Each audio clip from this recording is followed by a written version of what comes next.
Patay ang isang lalaki sa Ilocos Norte dahil sa away na nag-ugat sa kinatay at pinulutang aso. Arestado naman ang isang tulak ng marijuana sa Cavite. Yan at iba pa sa balitang probinsyang hatid ni James Agustin ng Super Radio DZBB.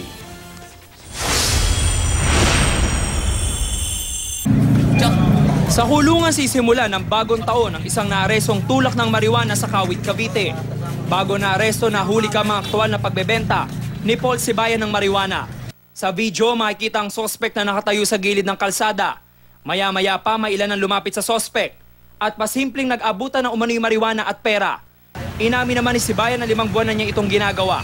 Nakuha sa kanya ang isang brick ng marijuana na aabot sa 1 kilo ang timbang at tinatayang nasa 20,000 piso ang halaga.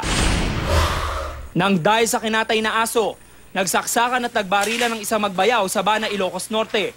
Patay si Jemerson Aducal matapos siyang magtamo ng isang tama ng bala sa dibdib. 3 sugat naman sa tiyan ang tinamo ni Louie Rick Marcos. Base sa investigasyon, nakipag-inuman si Marcos kasama ang kanyang mga kamag-anak. Nang dumating ang galit na si Aducal. May dalang kutsilyo si Aducal. Inundayan niya ng saksak ang kanyang bayaw na si Marcos. Agad naman nabaril ni Marcos si Aducal. Ayon pa sa pulisya, masama ang loob ni Aducal dahil hindi siya ang nakabili sa aso ng kanyang tatay. Kasalukuyang pang nasa ospital ang sospek na nasa kritikal na kalagayan. Natagpuan naman palutang-lutang sa dagat ang bangkay ng isang hindi pa nakikilalang matandang lalaki sa Surigao City, Surigao del Norte. Sa inisyal na ulat ng mga pulis, bandang 12:00 ng tanghali nang huling makita ang biktima na nakipag-inuman malapit sa pantalan.